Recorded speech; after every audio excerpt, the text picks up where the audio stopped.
नमस्कार साथियों, smart scholars YouTube channel में आपका स्वागत है। पुनः हम संविधान की अनुसूचियों से संबंधित जो शेष रह गई थी अनुसूचियाँ 10, 11 और 12, उस पर हम लोग चर्चा करेंगे और ये जानेंगे कि अनुसूची 10, 11 और 12 में किन विषयों का उल्लेख है और ये अनुसूचियाँ कब जोड़ी गईं। समय के महत्व को देखते हुए हम सीधा टॉपिक पर चलते हैं और ये जानने का प्रयास करते हैं कि 10वीं अनुसूची क्या है और ये कब जोड़ी गई। तो 10वीं अनुसूची 52वें संविधान संशोधन 1985 द्वारा यह अनुसूची जोड़ी गई, क्योंकि मूल संविधान में कुल 8 अनुसूचियाँ थीं। 9वीं अनुसूची पहले संविधान संशोधन 1951 में भूमि सुधार से संबंधित है, जोड़ी गई। आज हम लोग 10वीं और 11वीं व 12वीं अनुसूची को जो पढ़ेंगे, इसमें हम प्रयास करेंगे कि यहाँ से जो भी प्रश्न बने वो आप उसका उत्तर परीक्षाओं में सही करके आएँ। तो 10वीं अनुसूची जो कि दल बदल से संबंधित प्रावधानों का उल्लेख इसमें है, वो क्यों किया गया? क्योंकि उस समय राजीव गांधी सरकार थी और जो सांसद थे अथवा प्रांतों में उन्होंने ऐसा देखा कि विधायक की खरीद फरोख्त और धन बल का प्रयोग होता था और सरकारें गिर जाती थी, और इसे रोकने के लिए उन्होंने संविधान में 52वां संविधान संशोधन करके 10वीं अनुसूची जोड़ी।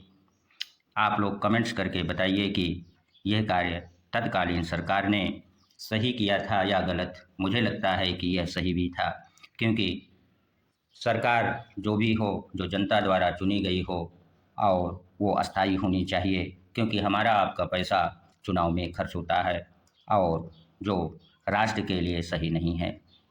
चलिए अब हम लोग उल्लेख करते हैं कि जो 10वीं अनुसूची है और जिसका विषय दल बदल से संबंधित प्रावधानों का उल्लेख किया गया है, इसमें क्या इससे संबंधित अनुच्छेद क्या हैं? तो इससे संबंधित अनुच्छेद 102 व 191 है।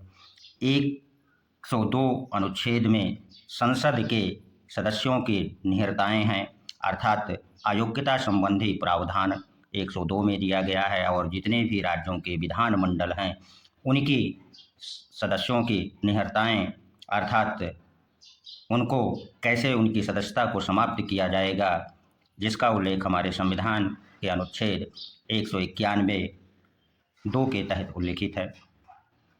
10वीं अनुसूची में ये प्रावधान कर दिया गया कि यदि किसी दल के 2/3 सदस्य टूटते हैं तो उन पर दल बदल का प्रावधान लागू नहीं होगा। दूसरी बात यह है कि अयोग्यता सदस्यों की घोषित करने का अधिकार किसे होगा? तो संसद में यह अधिकार लोकसभा अध्यक्ष को है और विधानमंडल में विधानसभा के अध्यक्ष को है।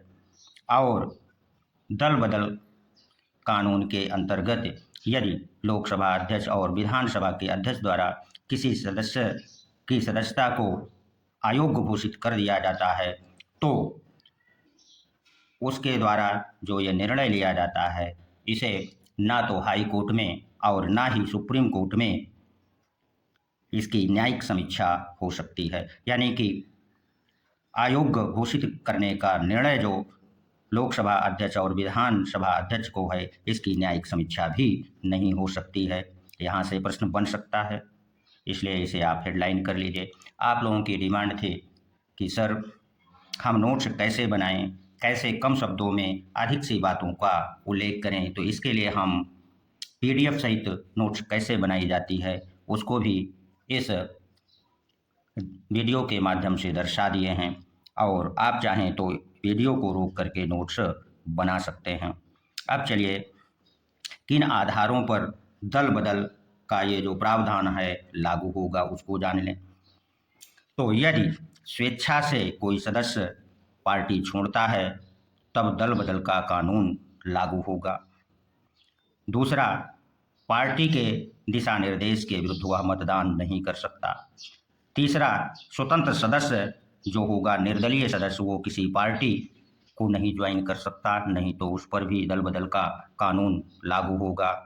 तथा जो मनोनीत सदस्य संसद के होते हैं, चाहे वो राज्यसभा या विधानसभाओं में जो विधान परिषद है, वो किसी दल में शामिल नहीं होते। हो सकते यदि वो ऐसा करते हैं तो उन्हें लोकसभा अध्यक्ष अथवा विधानसभा का अध्यक्ष अयोग्य घोषित कर सकता है। आशा करते हैं कि आप लोगों ने 10वीं अनुसूची को भली भांति समझ लिया होगा। यहाँ से यदि कोई प्रश्न प्रतियोगी परीक्षा में संविधान से संबंधित पूछा जाएगा तो आप गलत करके नहीं आएंगे। अब हम 11वीं अनुसूची पर नज़र दौड़ा लें या अपनी दृष्टि डाल लेते हैं। तो 11वीं अनुसूची जो हमारे मूल संविधान में नहीं थी, इस अनुसूची को 73वें संविधान संशोधन 1992 द्वारा जोड़ा गया। और जो 11वीं अनुसूची है उसमें उल्लिखित विषय क्या है? पंचायती राज की शक्तियाँ, अधिकार, जिम्मेदारी तथा इसमें कुल 29 विषयों का उल्लेख है तथा संबंधित अनुच्छेद 343 छा अगर हिंदी में लिखा रहेगा और यदि अंग्रेजी में प्रश्न बनेगा और तो उसमें लिखा रहेगा 243 जी।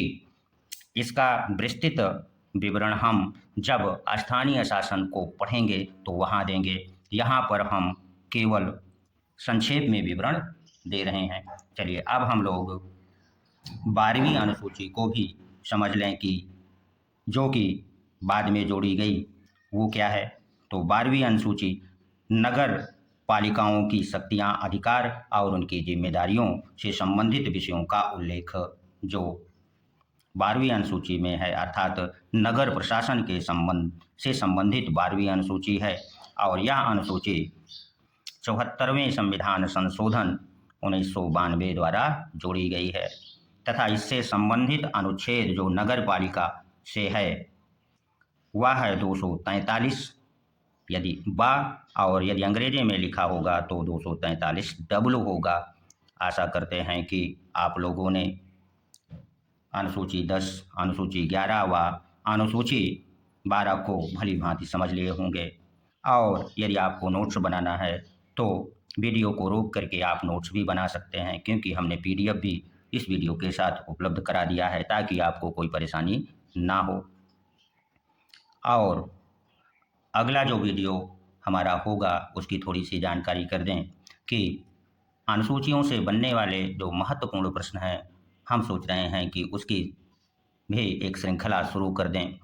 और जो विभिन्न प्रतियोगी परीक्षाओं में यहाँ से प्रश्न बन सकते हैं या पूछे गए हैं उसको हम अगले वीडियो में आपके सामने लाने का प्रयास करेंगे। यदि वीडियो आपको अच्छा लगा है तो इसे सब्सक्राइब कर दें। क्यों कर दें? क्योंकि ऐसा करेंगे तो हमारा मनोबल भी बढ़ेगा और नियमित रूप से हम आपको वीडियो उपलब्ध कराते रहेंगे। साथ ही इसे शेयर कर दें ताकि प्रतियोगी छात्र इसका अधिक से अधिक लाभ उठा सकें। धन्यवाद। मिलते हैं अगले वीडियो में।